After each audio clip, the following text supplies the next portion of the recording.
Boa noite a todos. Nós estamos dando início a mais um dia de ESG, né? Trazendo o Evangelho Redivivo.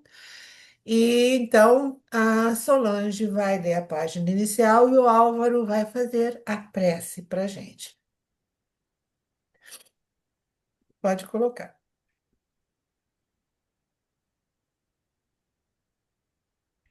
A leitura inicial será do Vinha de Luz, psicografia de Chico Xavier, pelo Espírito Emmanuel. Lição 102, Atribulados e Perplexos. Em tudo somos atribulados, mas não angustiados, perplexos, mas não desanimados. Paulo, segunda carta aos Coríntios, 4, versículo 8. Desde os primeiros tempos do Evangelho, os leais seguidores de Jesus conhecem tribulações e perplexidades por permanecerem na fé. Quando se reuniam em Jerusalém, recordando o Mestre nos serviços do reino divino, conheceram a lapidação, a tortura, o exílio e o confisco de bens. Quando instituíram os trabalhos apostólicos de Roma, ensinando a verdade e o amor fraterno, foram confiados aos leões de circo, aos espetáculos sangrentos e aos postes de martírio. Desde então, experimentam dolorosas surpresas em todas as partes do mundo. A idade medieval, envolvida em sombras, tentou desconhecer a missão do Cristo e acendeu-lhes fogueiras, a conduzindo-os, além disso, a tormentos inesperados e desconhecidos, através dos tribunais políticos e religiosos da Inquisição. E ainda hoje, enquanto oram confiantes, exemplificando o amor evangélico, reparam o progresso dos ímpios e sofrem a dominação dos vaidosos de todos os patícios. Enquanto triunfam os maus e os indiferentes nas facilidades terrestres, são eles relegados a dificuldades e tropeços, à frente das situações mais simples. Apesar da evolução inegável do direito no mundo, ainda são chamados à conta pelo bem que fazem e vigiados com rudeza devido à verdade consoladora que ensina. Mas todos os discípulos fiéis sabem, com Paulo de Tarso, que em tudo serão atribulados e perplexos. Todavia, jamais se entregarão à angústia e ao desânimo. Sabem que o Mestre Divino foi o grande atribulado e se aprenderam com ele que de perplexidade, de aflição, do martírio e da morte, transfere-se a alma para a eterna. Que assim seja, graças a Deus. Deus, nosso Pai, agradecemos por mais essa oportunidade de aprendizagem do Regi e nossa irmã Miriam possa passar e produzir o estudo e muita paz, muita luz, muita harmonia e tudo em nome do Senhor. Por isso, Senhor, eu dou graças a Deus. Graças a Deus, obrigada Solange Alvinho. Mas hoje o estudo é da Geórgia, ela vai dar continuação ao estudo que ela fez umas 2 semanas atrás, né, Geórgia? Que não deu tempo de terminar, tá bom? Geórgia, então, tá o tema ali em cima, gente. É o advento próximo do Reino dos Céus, o discurso escatológico, esse é o primeiro, tá? Então, boa noite a todos. Esse estudo ele já está na terceira semana, né? Porque é um estudo grande, um estudo que desperta na gente reflexões, e aqui a gente está para isso mesmo, né? Conversar, para tirar as dúvidas, para contribuir com o nosso conhecimento. Então, a gente vai finalizar esse tema 54 hoje, essa parte hoje. Só relembrando a vocês que o nosso roteiro é exatamente esse, do Evangelho Redivivo, livro 2. O advento, o tema 54 é o advento próximo do reino dos céus, começando sob o discurso escatológico, o primeiro, que está em Mateus, capítulo 24, versículos de 1 a 51. E só para a gente relembrar aqui, né, esse roteiro, ele vem Que da apareceu no seguinte... meu YouTube, hein? Tem isso não. Gente, eu vou desligar o celular. Ó. Isso. Ele vem, assim, desta maneira distribuído, né? Introdução e o princípio das dores, depois falando a destruição do templo, dentro da introdução e o princípio das dores. Fala-se sobre a destruição do templo de Jerusalém, fala-se, tá aí interrogação, né? O fim do mundo, né? O fim do mundo, tem o fim do mundo? Os falsos profetas ou falsos cristos. Depois continua: a grande tribulação em Jerusalém, a vinda do Filho do Homem será manifesta, e a amplitude cósmica desse acontecimento, Oi. e a parábola da figueira, vigiar para não ser surpreendido, e a parábola do mordomo. Lembrando que esse capítulo 24 de Mateus abrange, que eu aqui destaquei em vermelho, 6 assuntos genericamente denominados o princípio das dores. Vamos fazer novamente uma revisão, né, do que foi falado nas 2 aulas, para que a gente possa dar prosseguimento. Lembrando que esse discurso escatológico é mais conhecido como sermão profético, e essa palavra escatológico ou escatologia, no contexto aqui, diz respeito à teoria relacionada aos acontecimentos do fim do mundo e também do fim da humanidade. Ou seja, as últimas coisas que devem acontecer antes e depois da extinção da vida na Terra. E no Evangelho de Mateus, esse discurso escatológico, que diz respeito ao fim dos tempos, né, e da humanidade, está dividido em 2 partes. Tem uma parte, que é essa que a gente está vendo, capítulo 24, do versículo 1 ao 51, e no capítulo 25 tem a outra parte, que vai do versículo 1 ao 46. Mas essas 2 partes também, né, desse discurso foram registradas por Marcos e por Lucas, aqui a título de conhecimento.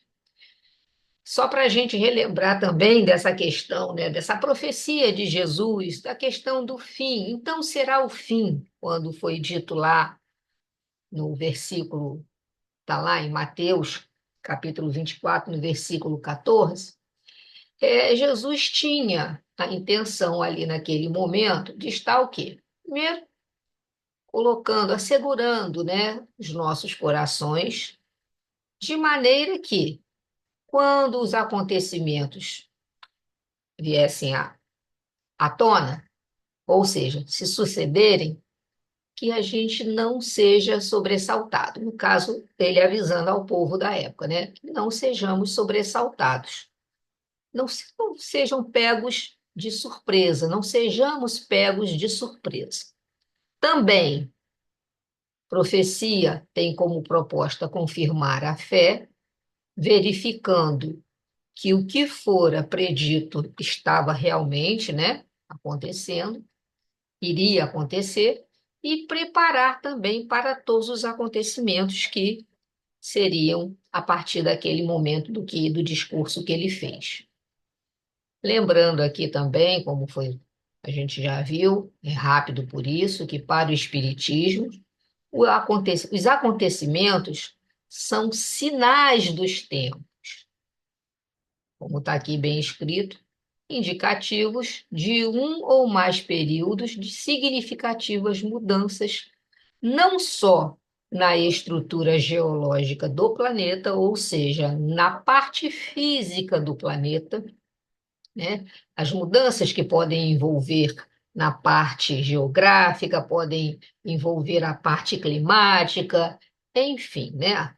A parte, né, da bacia hidrográfica, de toda a parte de água do planeta, essas mudanças nessa estrutura geológica, mas também o aperfeiçoamento da inteligência e da moralidade de seus habitantes. É claro que uma coisa levará a outra, né? A partir do momento em que há o aperfeiçoamento da inteligência e da moralidade dos habitantes, consequentemente, também o planeta vai sofrer uma estruturação geológica para atender toda esses habitantes, esses novos habitantes dessa mudança, né, dessa transformação, desse período de significativas mudanças.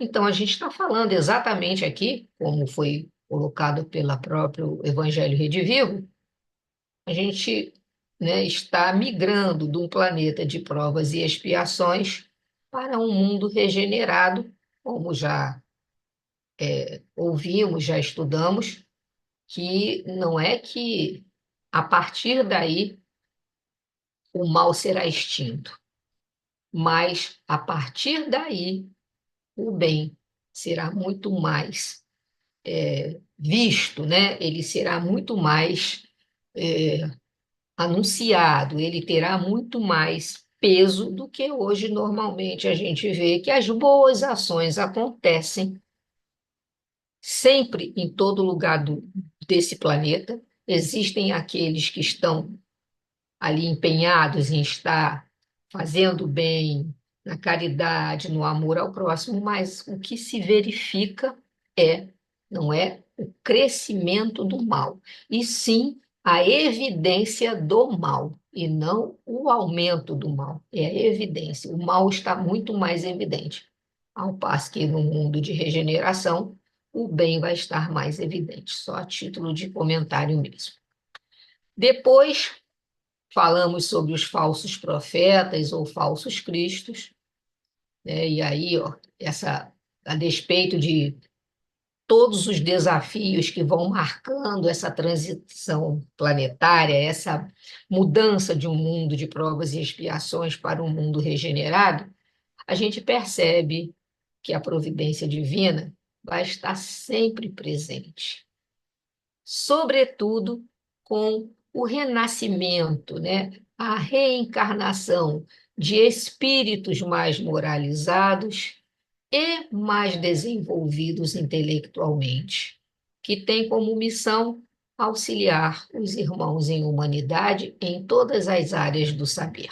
Então, essa reencarnação, o renascimento desses espíritos que já têm uma inteligência, né, melhor do que atualmente a gente reconhece.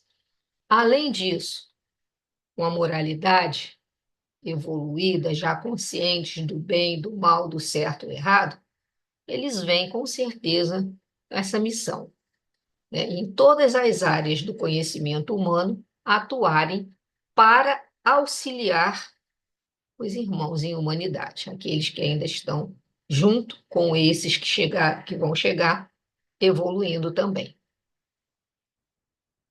Aí falamos sobre a grande tribulação de Jerusalém, mas aqui a gente não precisa ler o capítulo, nem os versículos, mas apenas a gente vai destacar esses pontos. Essa grande tribulação de Jerusalém refere-se à destruição do Templo de Jerusalém, onde Jesus alerta, né? A destruição do Templo de Jerusalém, que aconteceu 70 anos depois de Cristo, ou seja, Cristo anunciou isso enquanto estava encarnado. Aconteceu, por exemplo, no ano 70 depois de Cristo, ou seja, 70 anos desde o nascimento de Cristo até essa destruição, foi 70 anos depois de Cristo, sendo que Cristo já tinha voltado para o plano espiritual, né? Também, nessa grande tribulação, nesses versículos, fala-se sobre a grande perseguição aos cristãos, e lá no versículo 23, porque está aqui, né? Vai de 15 a 25. No versículo 23, diz assim: Então, se alguém vos disser, olha o Cristo aqui ou ali, não creias. Os falsos profetas também não se encontram unicamente entre os encarnados.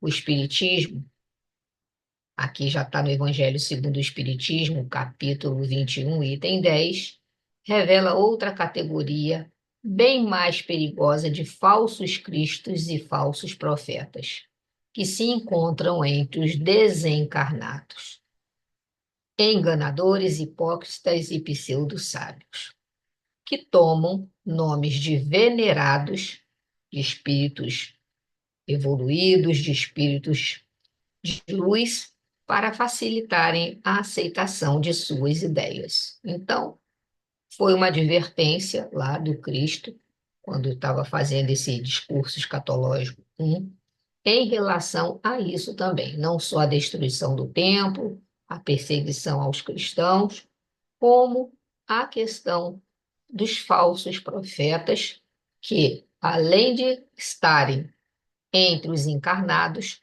também o Espiritismo nos alertando que entre os desencarnados se encontram tão perigosos ou mais, né? Porque vão, através das ilusões, através de posse de nomes de espíritos iluminados, tentarem implementar suas ideias, né? Passar aquilo que Dá licença, realmente. ok?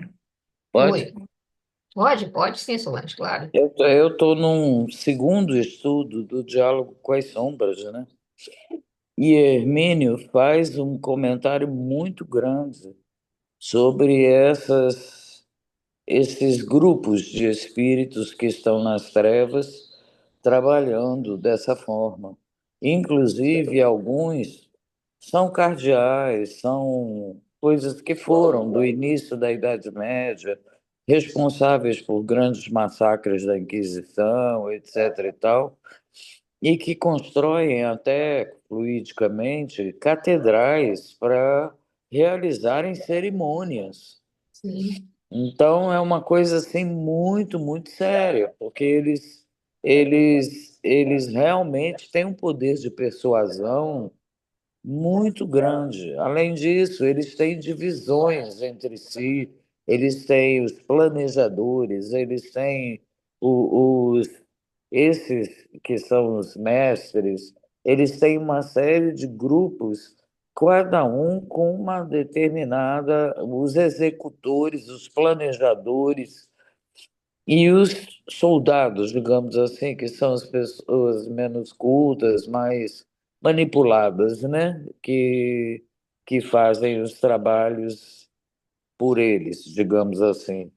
Então, isso é muito, muito sério, porque todos nós estamos sempre muito vulneráveis, porque não tem a hora que a gente não tem uma raiva de alguma coisa que está acontecendo, não tem hora que a gente não tenha uma revolta com alguma coisa que está acontecendo e que de repente a gente sintonize, né? é verdade, é verdade. E você está falando isso em relação ao livro Diálogo com as Sombras. E nós, lá no Meimei, estamos estudando na Mediúnica o livro Aconteceu na Casa Espírita, que também mostra exatamente isso aí que você falou.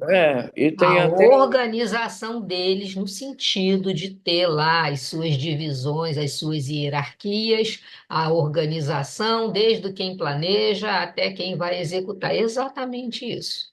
E ontem É, mesmo eu chamei a atenção que eles trazem o modelo para cá. Olha as nossas facções. É sim, verdade. sim, Iguaizinhas, iguaizinhas. sim, eu já percebi, Eles tiram igualzinho, de lá, igualzinho.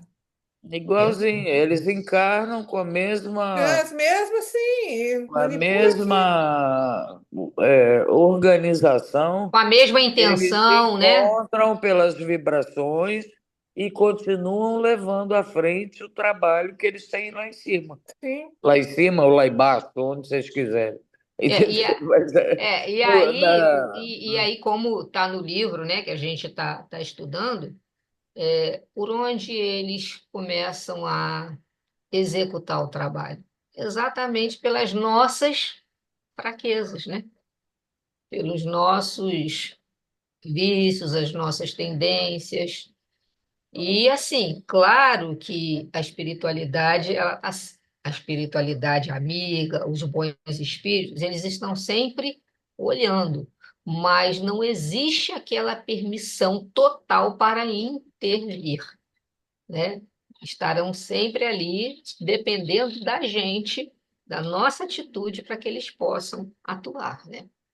Olha só, no livro exatamente. Ação e Reação de André Luiz, eles falam de uma escola de vingadores. Eles têm aula, Exatamente. gente, eles têm cursos para aprender, e a gente é tão inocente às vezes, assim, não tão distraído, né? A gente anda tão distraído da vida, né? E eles fazem cursos, não é assim, não, eles têm conhecimento. Quer dizer, do mesmo jeito que a gente estuda para o bem, eles estudam para o É. mal, né? Para disseminar o mal, né? Só que eles usam, Porque, eles vivenciam muito mais o aprendizado que a Do gente, que a né? gente, é verdade. E aí é exatamente talvez isso. sim, talvez não, porque o mal, o bem estão dentro do nosso coração, né? E aí, assim, claro que você pode ser um pouco influenciado para lá ou para cá, mas o espírito, ele já nasce com uma certa tendência mais para o mal ou mais para o bem. Olha só, Solange, a lei de Deus não existe o mal. Não existe. Não, na lei de Na lei Deus de Deus não existe a existe o ausência do mal. bem. Então, a ausência Ah, tá. sabe, é você desviar o caminho, porque o mal não é Exatamente. nem o contrário de bem, né? É completamente diferente isso, é. É, com certeza, nesse ponto, com certeza. Então, olha só, e quanto tempo faz isso aqui, né? Que já foi avisado para a gente. Olha só, tá lá, né? Em Mateus. Só a Nó- destruição do templo de Jerusalém já aconteceu 3 vezes, né? Exatamente. Então, as E o coisas Etna hoje explodiu, né? hoje, Hoje, o hoje Etna não, explodiu. não vi, não. Acho que foi ontem, não foi, eu acho que eu vi isso ontem, o Não, Etna não de sei. novo. De novo o O Etna. Ronaldo que me falou, foi ele Eu que vi me. uma reportagem, foi.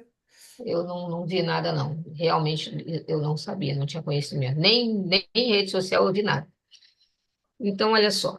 Então, tá aí, ó. A gente está sendo avisado sobre a destruição do templo, a grande perseguição aos cristãos e a questão dos falsos profetas, né? Que já vem se falando, o Cristo já vem advertindo a gente. E aí eu trouxe aqui também para a gente, de novo, para a gente relembrar isso aqui, né? O ser humano se encontra na Terra envolto em batalhas iluminativas, cada vez mais severas, superadas aquelas que tinham a ver com a existência física e que remanescem nas guerras urbanas ou entre as nações, enfrenta as lutas no lar, no grupo social, no trabalho, mediante as quais adquire sabedoria e aprende a conquistar os altiplanos interiores. Então é isso aí. A gente está, né, sempre envolvido nessas batalhas, mas a gente, com, a- com o nosso conhecimento, à medida que a gente vai se moralizando, a gente vai aprendendo, adquirindo sabedoria para que a gente possa alcançar esse reino, né, dos céus, para que a gente possa chegar na condição de evolução, de evoluir para chegar na condição que a gente precisa. E aí aqui, lá em Mateus, capítulo 5, versículo 4, né? Bem-aventurados os que choram, porque serão consolados, e também isso aqui já falei, né? Que vinde a mim, todos vós que estáis aflitos, isso é nossa revisão. E sobrecarregado, que eu vos aliviarei. Tomai sobre vós o meu jugo e aprendei comigo, que sou brando e humilde de coração, e achareis repouso para vossas almas, pois é suave o meu jugo e leve o meu fardo. Muito bem. Este quadro aí dos fins dos tempos é, sem dúvida, alegórico, como a maioria dos que Jesus compunha pelo seu vigor. As imagens que ele encerra são passíveis de impressionar inteligências ainda rudes, para ferir fortemente aquelas imaginações pouco sutis. Eram necessárias pinturas vigorosas de cores bem acentuadas. Para quem sabe ler, pingo é letra. Aí está dizendo que Jesus se utilizava desses cenários que impressionavam, desses cenários catastróficos nesse sentido, para impressionar aqueles que ainda não tinham condições de entender pelo lado da moralidade. Então, para que ele pudesse atingir, né, ferir essas imaginações que não eram sutis, a pintura tinha que ser vigorosa, ou seja, o cenário tinha que ser realmente um cenário que impressionasse, algo que chamasse a atenção realmente do que estaria acontecendo. Por isso, essa carga dessas palavras, desse cenário de fim dos tempos, de fim da humanidade. Alvin, você estava levantando aí a mão. Você quer falar alguma coisa? Eu agora vi. Eu ia perguntar desse hoje, mas você já explicou, já me Já entendeu? esclareceu. Obrigado. Tá. Nada, então tá jóia. Então, continuando aí, né, a gente tem que lá no livro A Gênese, Kardec, lá no capítulo 17, item 54, em todos os tempos houve homens que exploraram, em proveito de suas ambições, de seus interesses, da necessidade de dominação, certos conhecimentos que possuíam, a fim de alcançarem o prestígio de um suposto poder sobre-humano, quer dizer, um poder que ia além, né, do que normalmente as pessoas conheciam. Ou então, de uma pretensa missão divina, dizendo-se que eram emissários de Deus. São esses os falsos cristos e os falsos profetas. Esses homens que exploravam, né, a fé dos outros menos cultos, menos conhecedores, por interesses próprios. Aí, praticamente, é isso que está sendo falado. E quando lá fala, lá no versículo, o lugar santo, aqui, é o símbolo, é aqui o símbolo das religiões que são organizadas aqui no planeta, as quais se transformaram em instrumento de opressão dos povos. Porque se a gente voltar lá no versículo onde fala, né, deixa eu tentar achar aqui só para estar ilustrando aí, que ele fala de lugar santo é aqui, né? Agora eu me perdi aqui. Mas é exatamente isso, de falar que o lugar santo é aqui. Mateus, lá no versículo, fala. O lugar santo, ele fala lá no versículo sobre o lugar santo. E aqui, lá no Evangelho dos Humildes, Rigonati traz para a gente o seguinte: o lugar santo é aqui, simbolizado pelas religiões aqui do planeta, que se transformaram em instrumento de opressão dos povos. Abominação da desolação significa os atos reprováveis cometidos por esses ministros dessas religiões que se tornaram verdadeiros lobos de pastores que deveriam ser. As religiões que se entregam à abominação persistirão durante todo o tempo da transição, ou seja, essas religiões que têm essa prática vão permanecer durante todo o tempo dessa transição. Surgindo o Espiritismo, preparador dos tempos novos, esta nova doutrina, que é o Espiritismo, vai esclarecer definitivamente a humanidade. A tendência é essa, que o Espiritismo esclareça a humanidade em relação a essas religiões que se entregam a esse tipo de serviço, que é servir de instrumento de opressão, ao invés de pregar realmente o Evangelho de Jesus, eles se prestam, né, à opressão dos povos e se tornam verdadeiros lobos em peles de cordeiro. E Então tá lá. agora também atingindo toda a política, né? A Sim, política que eu digo a Assembleia Legislativa, em todas as instâncias, né? A Senado, política em todas as instâncias. porque antes Exatamente. eles ficavam nas suas igrejas e Agora. congregações. Agora eles estão indo também e assumindo esses postos, Sim, e inclusive tentando modificar coisas até da Constituição para trazer da forma deles, a cultura deles para as crianças, coisa que é às exatamente. vezes assustador, né? Exatamente. É algo que a gente precisa. Realmente, aqueles que, né, têm noção, têm conhecimento, precisam dentro, claro, né, da questão da inteligência, da questão não de uma guerra, não de algo que vá causar um mal, mas se colocar também para que as situações não cheguem aos extremos, né? E com certeza a espiritualidade está olhando e enviando aqueles que vão ter condições de estar lutando, de estar colocando realmente o que Cristo pretende da gente, né? O que Cristo quer, para onde Cristo quer que a humanidade siga. E está aqui, ó. E, uma vez esclarecida, a partir do momento que a humanidade tomar conhecimento realmente da situação, abandonará as religiões erradas.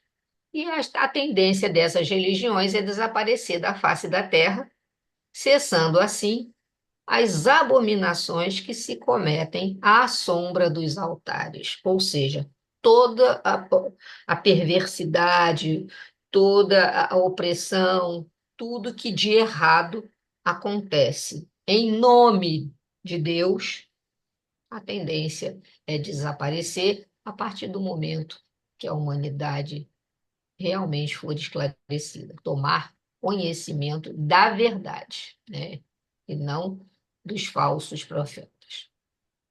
Também falamos sobre a vinda do Filho do Homem, será manifesta e a amplitude cósmica desse acontecimento, e aí relembrando que isso diz respeito a quê? Né?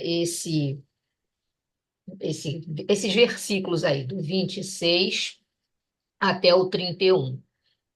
Fala realmente da volta de Jesus, né, segundo as Escrituras, e que não será um evento silencioso ou secreto, será claramente percebido e testemunhado, segundo as Escrituras, segundo o que está aí no capítulo 24 de Mateus, desses versículos 26 ao 31. Terá uma amplitude cósmica, no sentido de que é um impacto, vai causar um impacto, né, de grande escala, vai envolver o universo inteiro, que vai ter implicações que vão além da Terra. Aí é interessante, né? Se fala vamos dizer assim, de uma amplitude cósmica desse acontecimento, para a gente espírita, isso tem uma característica dele. Há muitas moradas na casa de meu pai. Ou seja, Exato. né? Aí, Cada um assim, vai para um canto, não, dependendo. e aí, olha só, lá em Mateus, capítulo 24, versículo 26 a 31, já se falava em quê? Que o mundo, o universo, ele não tem só o planeta Terra e não é o único planeta habitado, né? Está dando já essa, vamos dizer assim, tá dando já esse indicativo aqui, né? Ou seja, esse evento ele terá implicações que vão além da Terra e do mundo humano. E para os cristãos, realmente está representando aí, nesse caso, a redenção, né, final, a instauração do reino de Deus e a recompensa para aqueles que aí é uma, vamos dizer assim, é uma simbologia que a gente entende, né, dos nossos irmãos católicos, evangélicos, da questão da recompensa para aqueles que creem em Jesus, no sentido de que serão os eleitos, os escolhidos, e a gente sabe que não é assim que a banda toca, certo? A gente sabe que cada um a seu tempo, mas todos nós seguiremos o caminho da evolução. Pois muito bem, a gente falou sobre isso. Então, como será? A gente comentou sobre isso aqui, né? Essas alegorias da vinda do Cristo, após cessarem as calamidades, devem ser adequadamente entendidas no seu sentido espiritual. Primeiro, não temos como afirmar se o Cristo retornará como pessoa, ou seja, aí, nesse caso, seria uma reencarnação, né? Porque já esteve encarnado aqui uma vez, ou seja, se ele reencarnaria como pessoa propriamente dita, ou no sentido figurado, que é ver através do seu evangelho restaurado e vivenciado, praticado por toda a humanidade, estaria aí indicando a segunda vinda de Jesus, através do seu evangelho restaurado e também vivenciado, praticado. E aí a gente sabe que ele já deixou claro para a gente que amar a Deus sobre todas as coisas e ao próximo como a si mesmo, seriam os dois maiores mandamentos, a gente já entende o que que significa isso, né? Vivermos realmente como irmãos. Então, a primeira possibilidade tem a ver aí com a tradição religiosa, que preconiza ações de grandes efeitos, né? Ou seja, Filho do homem, a vir sobre as nuvens do céu, com grande majestade, cercado de anjos, ao som de trombeta, dá uma ideia de algo muito mais imponente, né? De algo muito mais, é, vamos dizer assim, de um grande show, de um grande espetáculo, do que a simples vinda de uma entidade investida apenas de poder moral.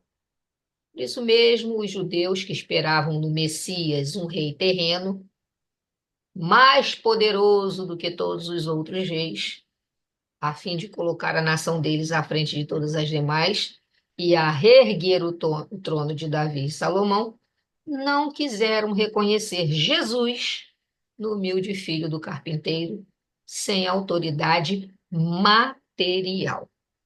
Justamente porque Jesus, a primeira vez, quando encarnou, ele não veio nessa situação que se esperava poderoso, né? Todo rodeado de ouro, um trono belíssimo, com vestes realmente ricas, e sim, não esperavam, não acreditaram que aquele ser iluminado que se encontrava aqui, revestido apenas do seu poder moral, fosse o Filho de Deus.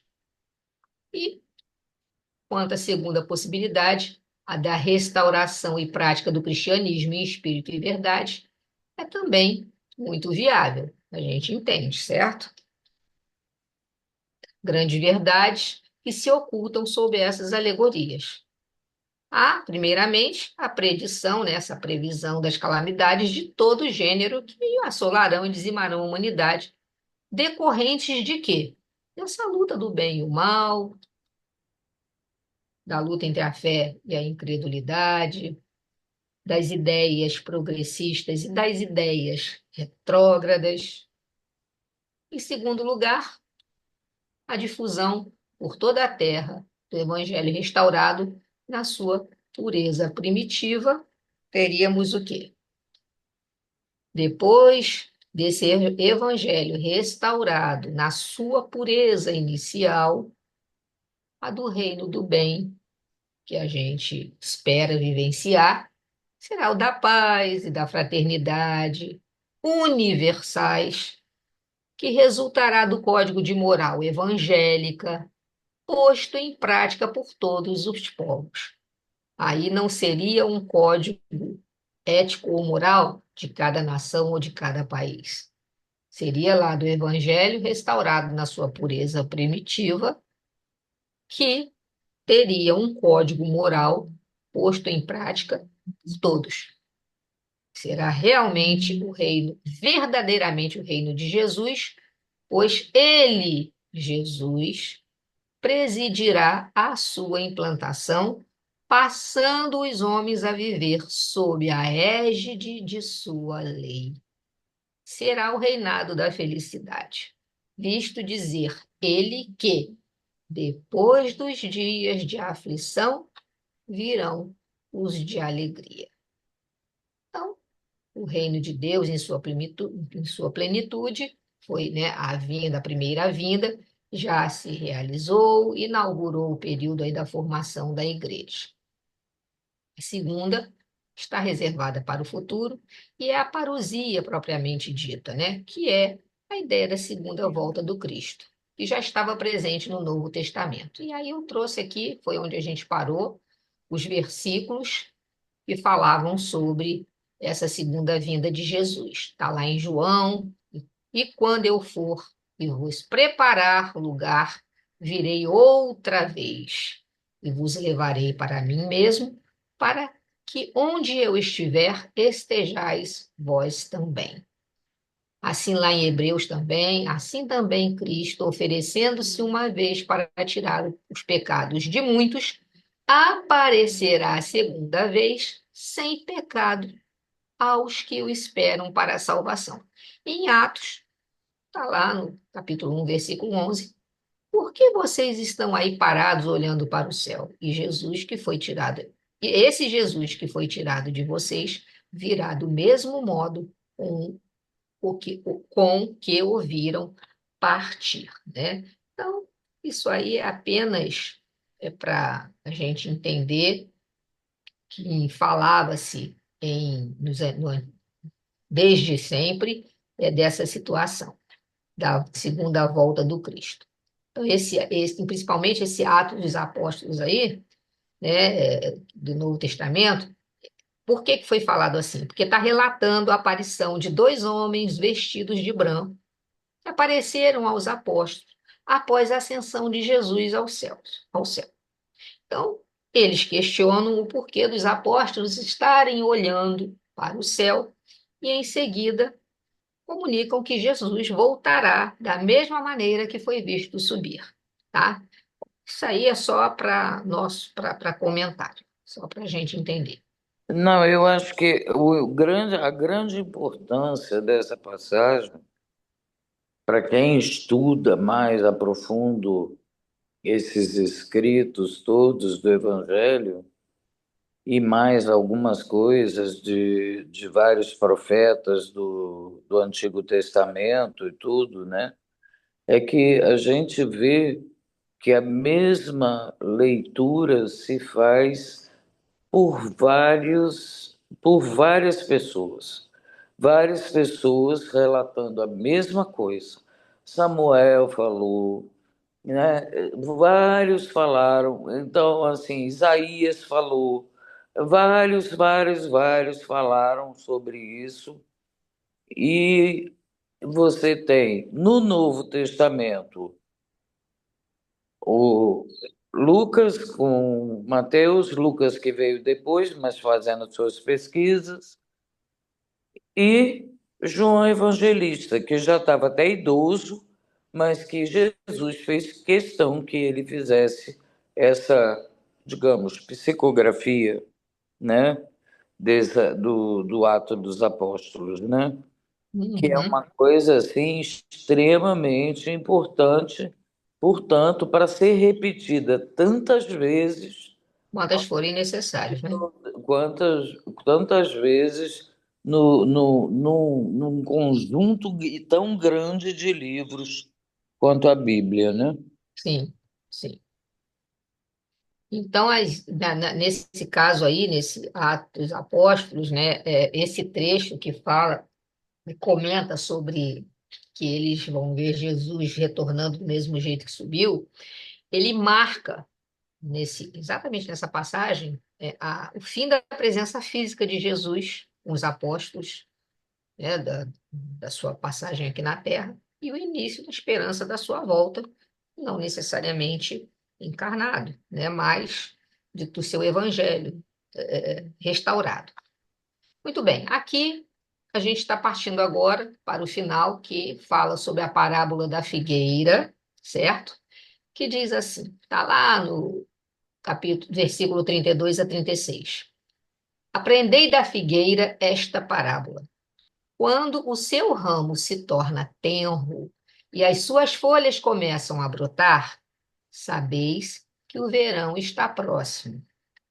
Da mesma forma também vós, quando virdes todas essas coisas, sabei que ele está próximo às portas. Em verdade vos digo que esta geração não passará sem que tudo isso aconteça. Passarão o céu e a terra. Minhas palavras, porém, não passarão. Daquele dia e da hora, ninguém sabe, nem os anjos do céu, nem o Filho, mas só o Pai. Muito bem, né? Então, a gente já viu, não é a primeira vez que a gente vê a passagem da figueira, né? Essa parábola da figueira. Só que relembrando aqui que no tema 51 a parábola da figueira que secou estava lá em Mateus, capítulo 21, versículo 18 a 22. Jesus apresenta, e isso a gente já viu uma passagem com a parábola da figueira lá em Mateus, capítulo 21, versículo 18 a 22. Jesus agora está trazendo para a gente outra parábola utilizando o mesmo tema figueira, mas com significado diferente. Vamos ver então. A gente tem aí, ó, a primeira figueira simboliza, aqui foi vista lá no tema 51, tá? Simboliza os indivíduos que, embora possuam bons recursos para vencerem os desafios existenciais, como saúde, estudo e inteligência, ou seja, as pessoas que possuem recursos, têm saúde, têm estudo, têm inteligência, esses recursos permitem que essas pessoas vençam os desafios da vida, são como figueira estéril, que, a despeito de ser vistosa, bonita e rica de folhagens, não produz frutos. Então, na primeira parábola da figueira, a mensagem de Jesus, o simbolismo que ele trouxe para a gente foi esse. Indivíduos que têm condições, porque têm saúde, têm estudo, têm inteligência, e conseguem, por esses recursos, vencerem os desafios da vida, a despeito de serem bonitos, né? Ou seja, igual a figueira, vistosa, bonita, rica de folhagens, têm os recursos, não vão produzir frutos, não produzem frutos. Já nesse estudo que a gente está, no tema 54, é uma alegoria aos sinais que indicam mudanças na moral e na inteligência dos habitantes do planeta. Então, essa segunda parábola que Jesus trouxe para a gente, utilizando a figueira, já não é indício de esterilidade, né? Esterilidade, ou seja, de não render, de não produzir bons frutos, não ter bons resultados. Nesse segundo caso, já está falando da mudança na moralidade, na inteligência dos habitantes do planeta. Dizem-nos de todas as partes que são chegados os tempos marcados por Deus, em que grandes acontecimentos se vão dar para a regeneração da humanidade. Então, tirando a parte, né, da mudança na estrutura geológica do planeta, ou seja, falando da parte física do planeta, que também vai sofrendo a sua transformação nesse processo de mudança de provas e expiações para um mundo regenerado, esse sinal aqui, essa parábola, ela já é indício dessa modificação moral e intelectual na humanidade, né, para ajudar nesse caminho dessa evolução da humanidade. Até aqui é onde o presente data, onde nós estamos, né? A humanidade tem realizado incontestáveis progressos. A gente tem progredido muito intelectualmente. A tecnologia está avançando muito. Os homens, com a sua inteligência, chegaram a resultados que jamais haviam alcançado sob o ponto de vista das ciências, das artes e do bem-estar material. Então, nós sabemos, como estudiosos da doutrina espírita, que o progresso intelectual ele se dá primeiro, justamente para nos capacitar para o progresso moral, certo? Então, resta-lhes ainda um imenso progresso a realizar. Fazerem que reine entre si. Nós temos esse desafio, esse progresso que a gente precisa alcançar. Fazer reinar entre nós a caridade, a fraternidade e a solidariedade que nos assegurem o bem-estar moral. O homem já não necessita somente de desenvolver a inteligência, mas de elevar o sentimento. Para isso, faz-se preciso destruir tudo o que superexcite nele o egoísmo e o orgulho, que está atrelado diretamente à materialidade, ao materialismo, ao consumismo, ao imediatismo, né? Então, inteligência já temos e cada vez mais cresce. Mas a gente precisa elevar o sentimento e destruir tudo que nos excita materialmente no sentido de aguçar o nosso egoísmo e o nosso orgulho. Alguém quer falar alguma coisa? Ah, George, quando você falou da questão da inteligência e da moralidade aí, né? Eu lembrei de uma fala do Elarrat, que ele cita Leon Denis num livro Espiritismo e Socialismo. Agora eu até procurei para ver se era isso mesmo. Socialismo e Espiritismo, de Leon Denis, que ele explica por que que a gente tem essa dificuldade. Porque ele fala que o conhecimento, né, essa questão da inteligência, você passa para outras pessoas. Você aqui está passando um conhecimento, né? Você vai, então você aprende com outras pessoas. Já a moralidade, né, essa coisa é sua, assim, sabe? Você não passa para ninguém, né? Você até É pode verdade, exemplificar.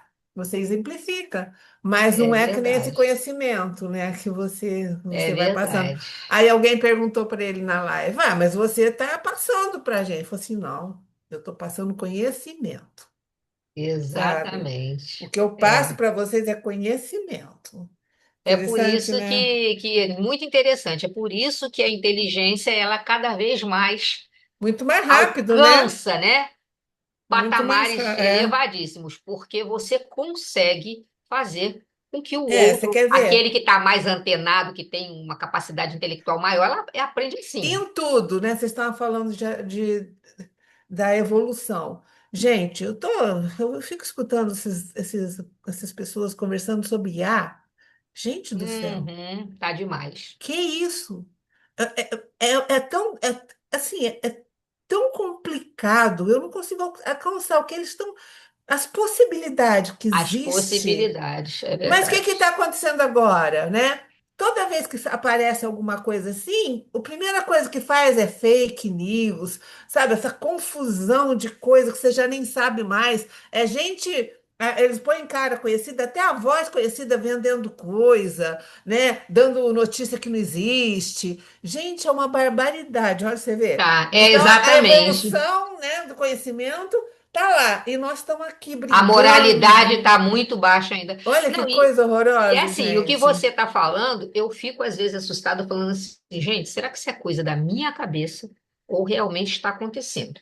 Porque você está com seu celular ali perto de você, você está num diálogo com alguém em casa, conversando, parará, e o celular está ali perto.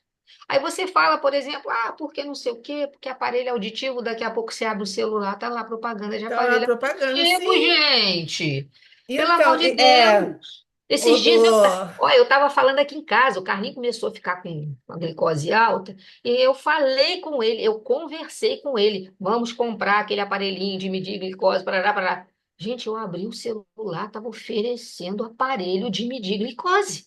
Falei, aí o Carlinho, fala sério, você pesquisou isso aí? Eu falei, eu não pesquisei, eu não cheguei a pesquisar, não tinha, já pesquisei, agora eu já pesquisei, mas então, eu não tinha pesquisado. na reunião de domingo, né, o Henrique, ele fez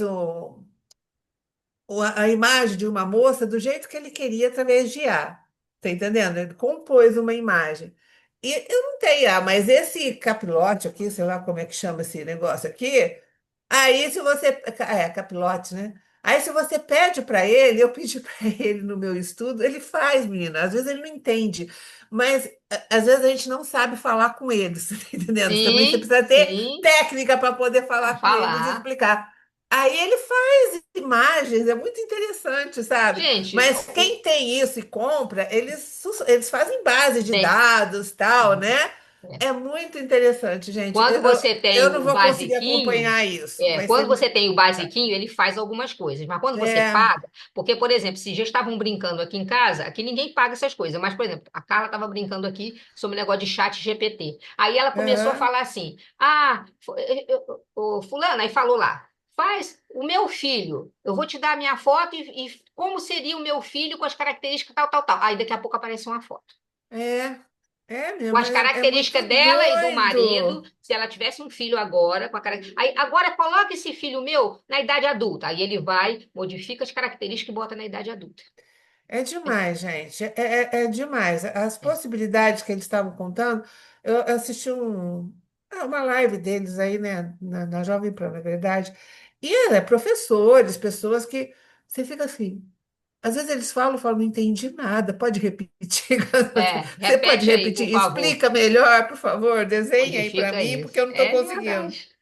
Muito Alvin, você doido, quer falar alguma gente. coisa, Alvin? Hoje também a prova de português, a última questão. Faça uma redação sobre tecnologia.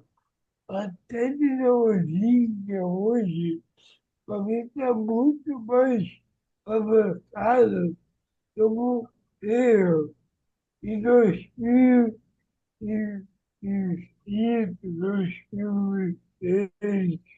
2006, Com certeza, né, Alvin? A 2006, tecnologia tende a evoluir, tá? As coisas vão melhorando. Gente, um comentário aqui, outra coisa interessante. Ontem eu estava vendo um vídeo aqui no YouTube de um macacão que fizeram agora, que, né?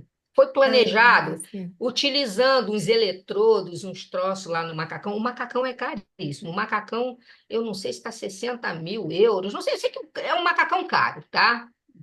Não sei quantos euros, que dá 60 mil reais. Eu não me lembro bem o preço, que eu não me prendi ao preço. Mas as pessoas que têm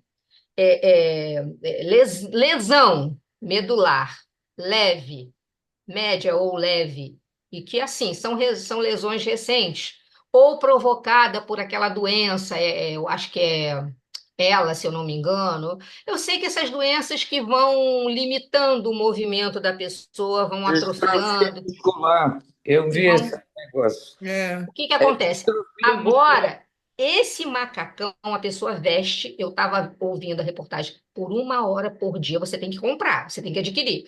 Você veste esse macacão por 1 hora por dia e ela, com aquela questão dos eletrodos lá, ela dá choquinho lá nos músculos, depois você consegue se movimentar. Até pessoas com lesões medular que são leves, não é aquela lesão medular severa, não. A leve, que não saem da cadeira de roda porque não conseguem andar, já estão levantando com esse macacão. Já é estão andando. incrível, né? Aí é incrível o que que a tecnologia está alcançando, é incrível. Bom, essa parte aí do homem necessita desenvolver a inteligência está lá no livro A Gênese, capítulo 18, item 5, só para nossa informação. Continuando aqui. A figueira relatada por Mateus, no estudo atual, nesse que a gente está fazendo hoje, é uma alegoria aos sinais que indicam essas mudanças na moral e na inteligência dos habitantes do planeta, né? E aí, já vimos aí, tá? Dizem-nos de todas as partes que são chegados os tempos marcados por Deus, e aí a gente já leu isso. Vamos lá. Para bem assinalar o período da transformação do mundo que precederia a sua vinda, ou seja, aquelas transformações que anunciariam depois o retorno de Jesus. Jesus comparou-o ao período intermediário entre a primavera e o verão, cujos sinais são descritos no capítulo 24 do Evangelho de Mateus, assim como a entrada do verão é assinalada pelos brotos da figueira.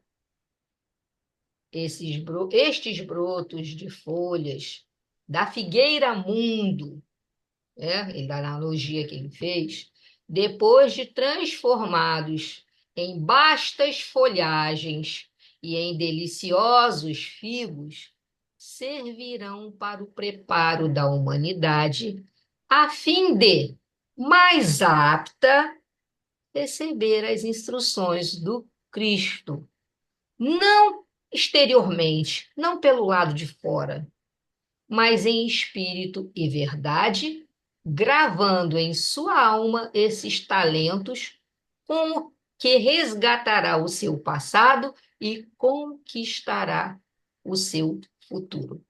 Esta parábola da figueira é, pois, uma exortação à vigilância e à observância dos sinais dos tempos, porque o Filho do Homem virá em momento que ninguém o espera. Está lá em Parábolas e Ensinos de Jesus, capítulo Parábola da Figueira em Vegetação. E ele fazendo a analogia, né, dessa questão, dessa transformação moral, de toda essa nova geração que tem, além da inteligência, a moralidade necessária para ajudar os irmãos em humanidade, vivendo realmente o Evangelho de Jesus. E continua aí, né? Lá no livro O Evangelho segundo o Espiritismo, vinde a mim, vós que sois bons servidores, vós que soubestes impor silêncio aos vossos ciúmes e às vossas discórdias, a fim de que daí não viesse dano para a obra. Mas ai daqueles que, por efeito das suas dissensões, houverem retardado a hora da colheita, pois a tempestade virá e eles serão levados no turbilhão. Clamarão: graça, graça. O Senhor, porém, lhes dirá: Como implorais graças, vós que não tivestes piedade dos vossos irmãos e que vos negastes a estender-lhes as mãos, que esmagastes o fraco, em vez de o amparardes. Aqui está falando realmente da necessidade da gente se corrigir, porque ninguém escapa da lei de causa e efeito. Então, como que eu quero ter um lugar privilegiado? Como que eu quero alcançar algo de bom se eu não corrigir aquilo que ainda trago de erro, o mal que eu causo ao outro? Então, primeiro eu tenho que reparar esse mal, eu tenho que me corrigir, eu tenho que ter, né, o meu sentimento melhorado, purificado, para que eu possa realmente, né, fazer parte desse reino, alcançar esse reino. Na questão 799 de O Livro dos Espíritos, Kardec pergunta: de que maneira pode o Espiritismo contribuir para o progresso? E aí a gente já está falando aqui o tempo todo, né? Naquele slide anterior, quando a gente falou, a gente tem que melhorar os nossos sentimentos para que a gente não permita nada que superexcite o nosso orgulho, a nossa vaidade. E eu falei para a gente aqui, né, que o materialismo é um dos pontos envolvidos nisso. Está aí, então, a resposta dos espíritos. Destruindo o materialismo, que é uma das chagas da sociedade. Ele faz que os homens compreendam onde se encontram seus verdadeiros interesses, deixando a vida futura de estar velada pela dúvida, ou seja, quando o homem tiver consciência da vida futura, da sua vida espiritual e não desta vida encarnada, né? O homem perceberá melhor que por meio do presente, dessa encarnação que a gente se encontra, lhe é dado preparar o seu futuro. Ou seja, a gente recebe, né, vamos dizer assim, essa graça de reencarnar para que a gente possa trabalhar as nossas imperfeições e preparar o nosso futuro. Abolindo os prejuízos de seitas, castas e cores, ensina aos homens o espiritismo, né? Porque na pergunta não foi essa de Kardec? De que maneira pode o espiritismo contribuir para o progresso? Destruindo o materialismo, e lá embaixo ele continua. Abolindo os prejuízos de seitas, castas e cores, o espiritismo ensina aos homens a grande solidariedade que os há de unir como irmãos. Então, a gente sabe que precisa, a gente ainda vive num mundo que a gente precisa do material, com certeza, mas não devemos transformar essa necessidade em algo que seja, vamos dizer assim, mais importante do que qualquer outra coisa. O material, ele é necessário, mas ele não é, vamos dizer assim, o que vai nos levar, nos conduzir para a nossa evolução. A gente precisa do material para sobreviver enquanto encarnados, mas precisamos trabalhar o nosso lado moral para que possamos alcançar o verdadeiro reino que a gente precisa.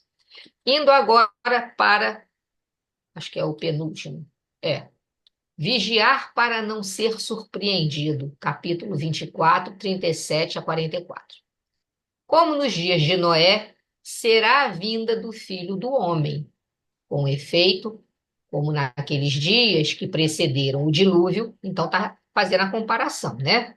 Quando houve a passagem do dilúvio, então está fazendo essa comparação. Com efeito, como naqueles dias que precederam o dilúvio, estavam eles comendo e bebendo, casando-se e dando-se em casamento, até o dia em que Noé entrou na arca. E não perceberam nada até que veio o dilúvio e os levou a todos. Assim acontecerá na vinda do Filho do Homem. E estarão dois homens no campo. Um será tomado e o outro deixado. Estarão duas mulheres moendo no moinho. Uma será tomada e a outra deixada.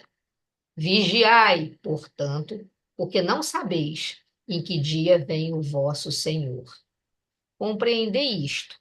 Se o dono da casa soubesse em que vigília viria o ladrão, vigiaria e não permitiria que sua casa fosse arrombada. Por isso, também vós ficai preparados, porque o Filho do Homem virá numa hora que não pensais.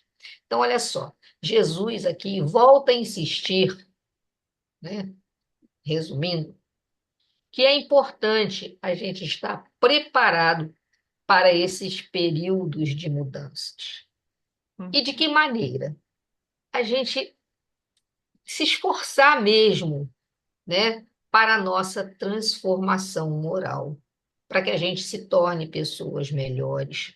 Não só a importância do aprimoramento da inteligência, do conhecimento, mas principalmente pela necessidade da nossa moralidade, da nossa evolução moral. E aqui é importante destacar isso. Oi? Não, só para saber, já são 8h12, tá? Tá. Então a gente tem aí, ó, deixa eu botar aqui, peraí. Aqui. Ninguém está lá pelo Espírito de Emmanuel, né? Pelo Espírito Emmanuel, está lá no livro Vinha de Luz, psicografia de Francisco Cândido Xavier. Ninguém alegue o título de aprendiz de Jesus para furtar-se ao serviço ativo na luta do bem contra o mal, da luz contra a sombra. Olha só, ninguém diz, né, ser aprendiz de Jesus para deixar de trabalhar, deixar de realizar o serviço na luta do bem contra o mal, da luz contra a sombra.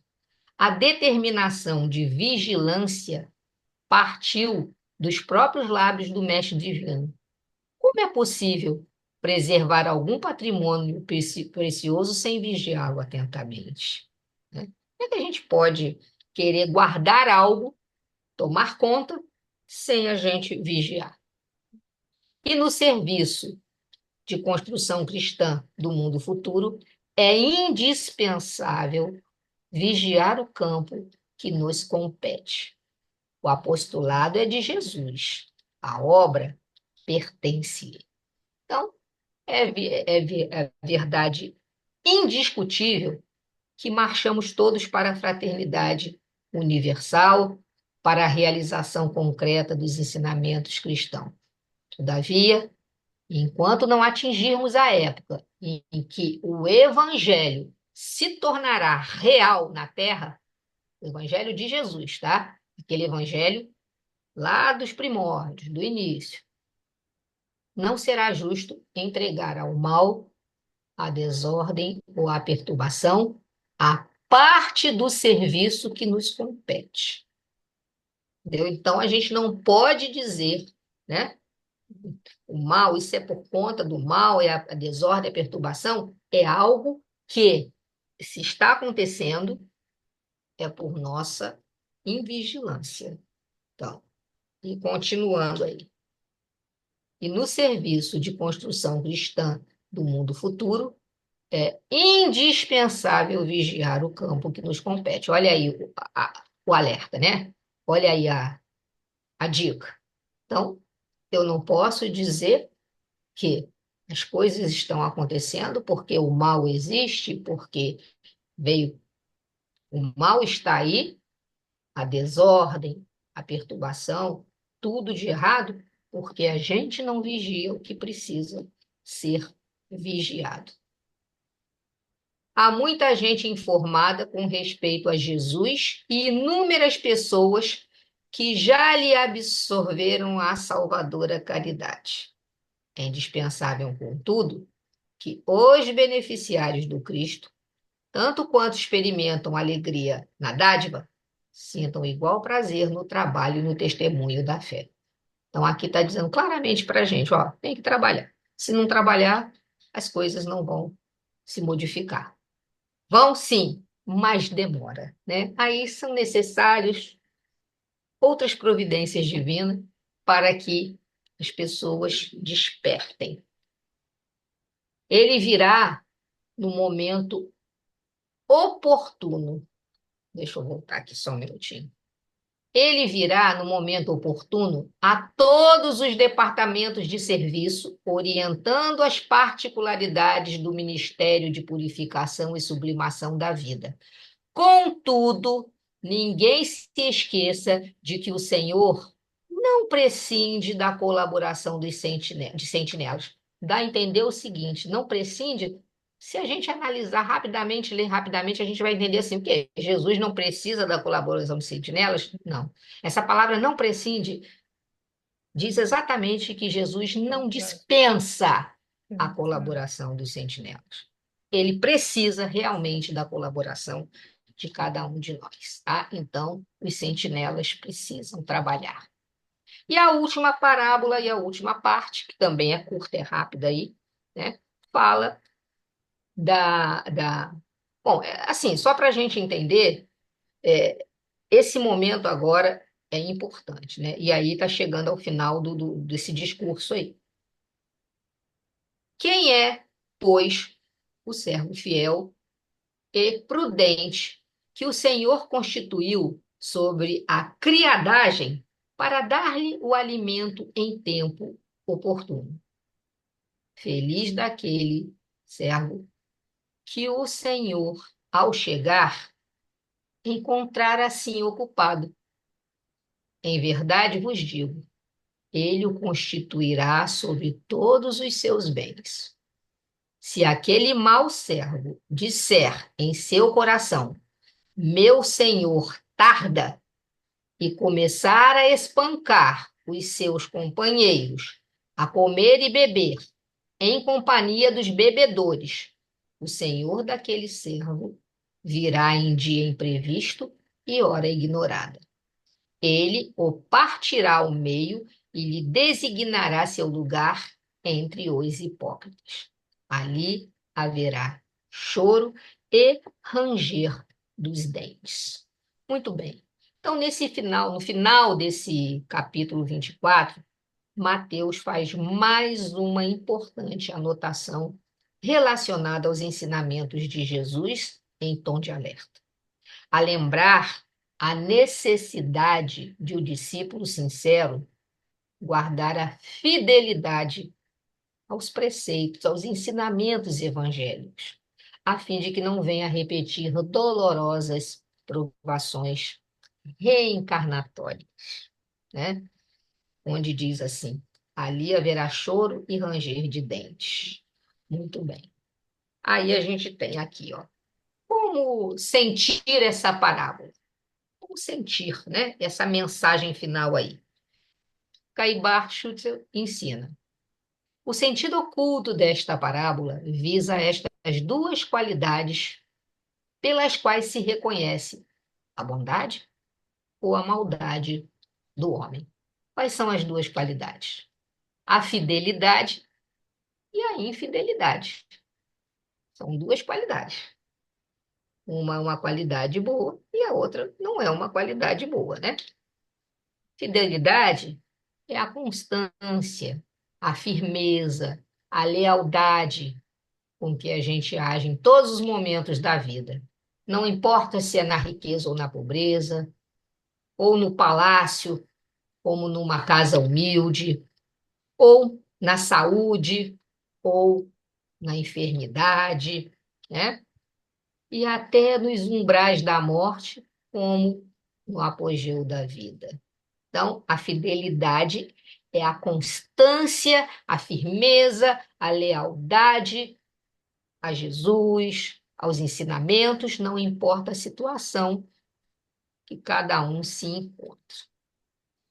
A fidelidade é a pedra de toque. O que significa essa pedra de toque, né? No sentido literal, a pedra de toque é uma pedra escura que ela é utilizada para testar a pureza dos metais, tá? Para se testar a pureza dos metais, especialmente quando se trata de ouro e prata. Mas já nesse sentido figurado, essa questão aqui, né? A fidelidade é a pedra de toque, ou seja, é o critério utilizado para avaliar alguma coisa. Então, para A provar, Solange está com a mão. deixa eu só terminar de ler Tá. essa aqui. Para provar o grau do caráter do homem. Fala, Solange. Solange? Está com o microfone desligado. Abrir. Em relação à pedra de toque, eu já fui num garimpo.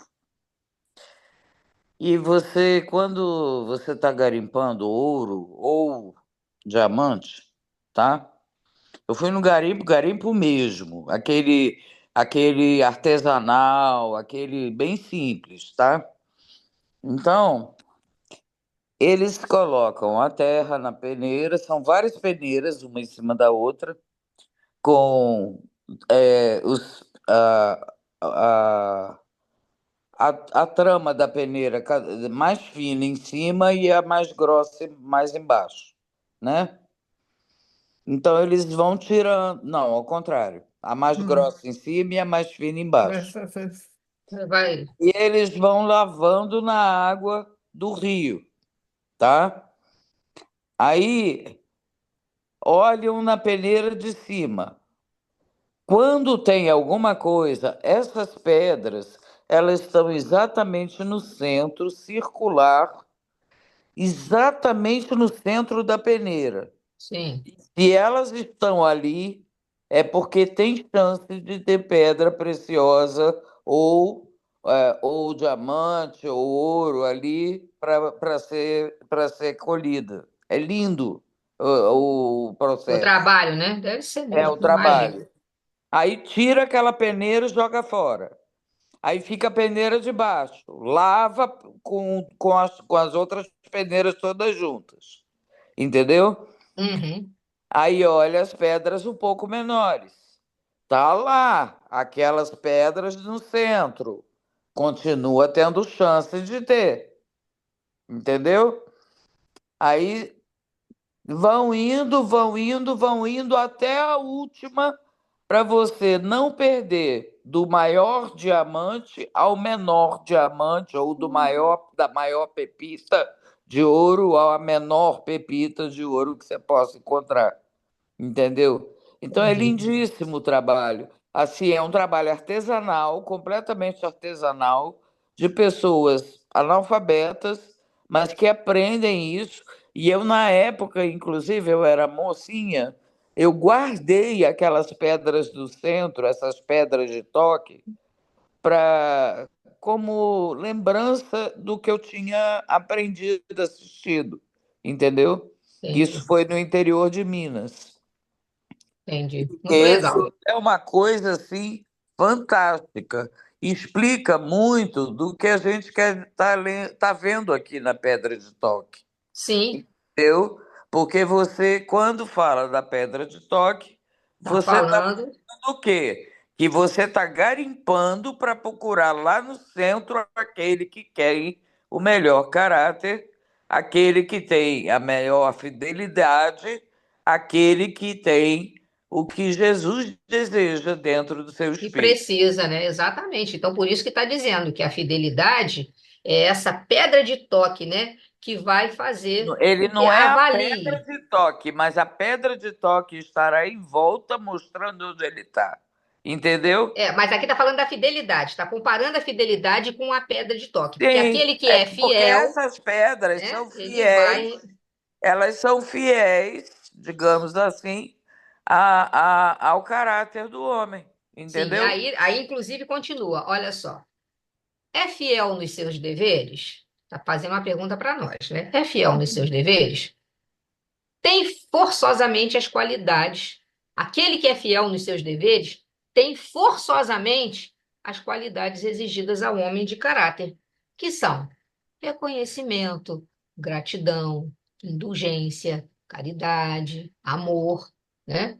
Porque a verdadeira fidelidade não se manifesta com exceções ou preferências, certo? E É aí, ó, isso aí. então, aquele que caminha para se aperfeiçoar obedece, em tudo obedece à sentença de Jesus. Qual é a sentença de Jesus?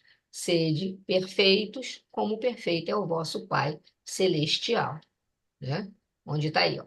Pelo que se conclui, tá? Expondo a parábola, Jesus teve por fim exortar seus discípulos, né, alertar, chamar a atenção a se aplicarem nessa virtude que se chama fidelidade, para que pudessem um dia representá-la condignamente, tal como se manifesta nos céus. Está lá em Parábolas e Ensino de Jesus, né? Ensinos de Jesus. Contudo, na natureza, tudo e como tudo que se faz mister para a perfeição, quer no plano físico ou na esfera intelectual, moral, a fidelidade vai se engrandecendo em nós à proporção que nela nos aperfeiçoamos. Ou seja, à medida que a gente vai, né, desenvolvendo a nossa moralidade, a gente vai aperfeiçoando essa fidelidade a Deus, ela vai se engrandecendo em nós, né? Tá aí, ó. Não a adquirimos de uma só vez essa fidelidade na sua plenitude, mas aos poucos. E aquele que já possui em certo grau, como o administrador infiel da parábola, faz jus à benevolência divina. E mesmo depois de tanto tempo, você continua sendo a escolha do meu coração todos os dias, falando aí dos pinguins, né, que são fiéis para a vida inteira, o casalzinho. Nota de fé, já estamos praticamente faltando só esse slide outro. Em qualquer fase da vida, quando a prova te apareça, tempestade ou mágoa espessa ao peso de férrea cruz, recorda que o céu te envia mais amparo do que pensas, mesmo nas trevas mais densas. Deus te acende nova luz. Conflitos, problemas, lutas, nas sendas por onde vamos, são lições que precisamos a fim de saber servir. Não há desprezo ante os céus. Olha o charco que se enflora, pensa na noite e na aurora e guarda a fé no porvir. Sofrimento é igual à nuvem. Estrondo, fúria, ameaça. Depois é chuva que passa, frutos ganhando apogeus. Se hoje sofres, não te esqueças que amanhã, no espaço infindo, o dia virá mais lindo, brilhando no amor de Deus. Lindo, Maria lindo, Dolores lindo, é demais, é. né? Sempre, né? Sempre na poesia, lições maravilhosas. E quem tem aí, ó, quem quer que tenha meditado sobre o Espiritismo, compreende que ele abre à humanidade um caminho novo e lhe descortina os horizontes do infinito. O homem não caminha mais na cegueira, sabe de onde vem, para onde vai e por que está na Terra. Aí a gente tem que entender primeiro isso e não ficar discutindo o sexo dos anjos, né? A gente precisa entender essa parte primeiro. Já foi colocado para nós. O futuro se mostra a ele em sua realidade, separada dos preconceitos, da ignorância e da superstição. Ele sabe que seu ser não é limitado a qualquer instante por uma existência efêmera, por uma existência qualquer, né? Que a vida espiritual nunca se interrompe pela morte.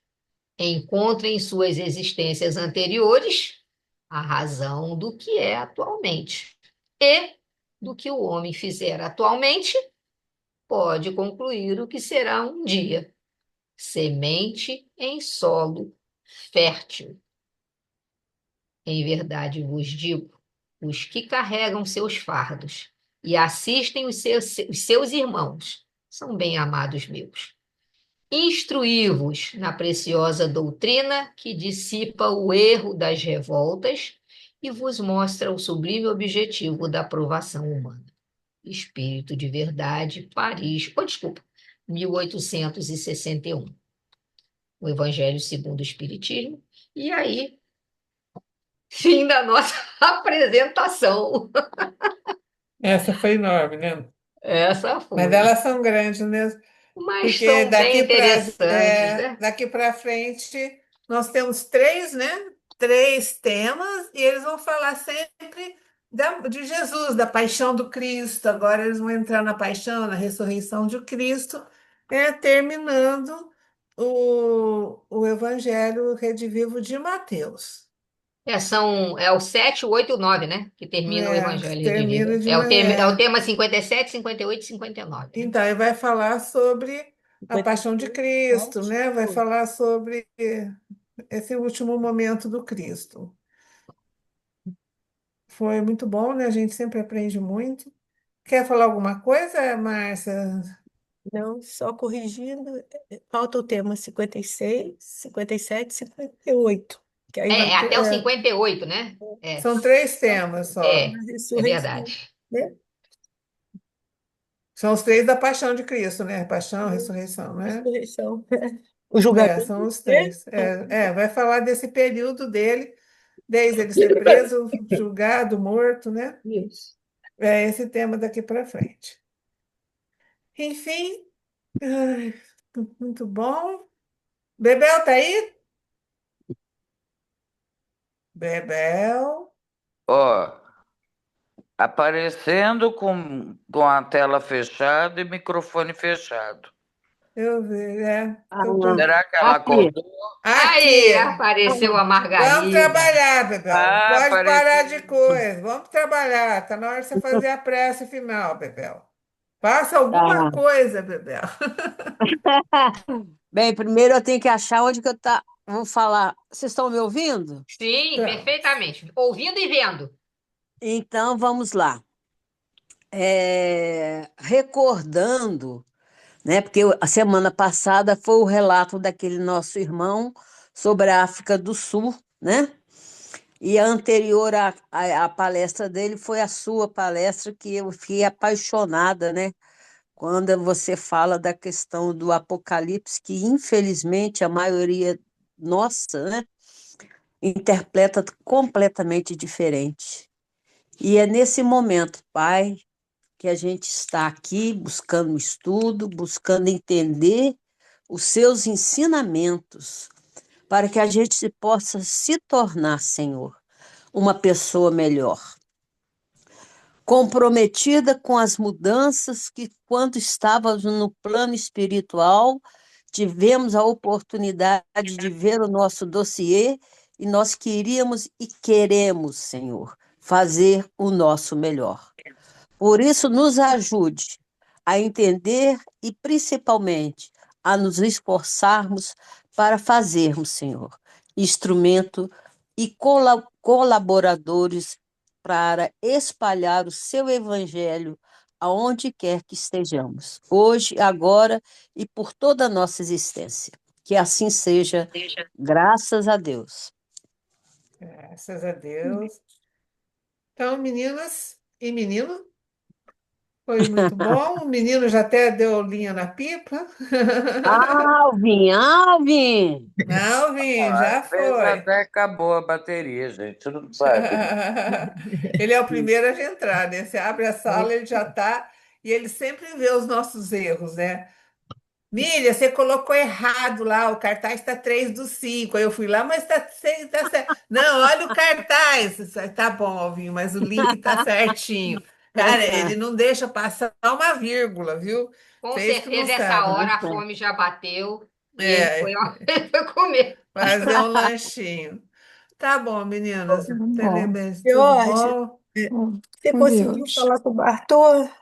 Não, Ainda falei não. para a Miriam que hoje eu nem mexi com isso. Aí, talvez daqui a pouco eu mando uma mensagem para ele. Tá? Ô, Qualquer coisa você fala. Você desculpa eu ter ficado com uma boa parte com o vídeo fechado. É que a médica Sim. estava me ajustando aos medicamentos, que eu comecei com antibiótico, depois, quando acusou a influenza, troca para o antiviral, né?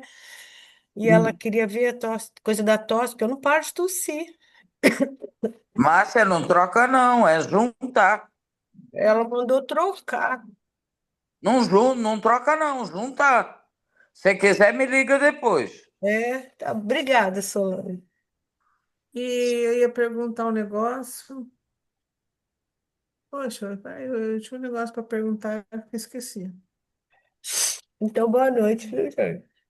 Ah, esqueci Boa do negócio que eu ia noite. perguntar. Até Tá bom, amanhã. gente. Boa noite. Sou eu lá nos Reinos. Tá, você vai estar lá? Pô, Porque não, a não sei Márcia se eu não. vou. Não Você sei me se eu vou. avisa, porque a Márcia não vai. Eu tô Eu não sei se eu vou pro preocupada de Camurim cedo, ir. não. Eu acho que eu Não, você vou, não vou no deve ir, horário. não. Não Não, vou não, passar para Márcia. vocês. E Nossa, se agora É, você não. for, você tem que ir de máscara. Mas ela tá super cansada, fraca ainda, sabe? Não dormindo direito porque para de tossir.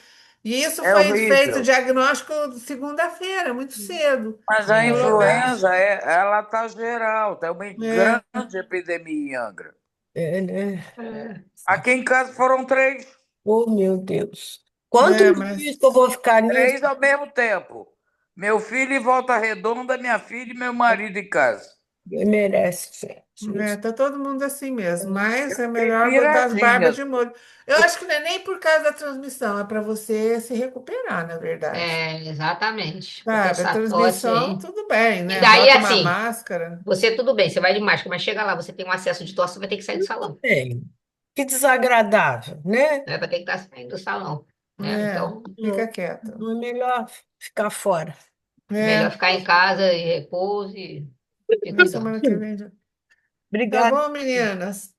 Um beijo. Até. Então.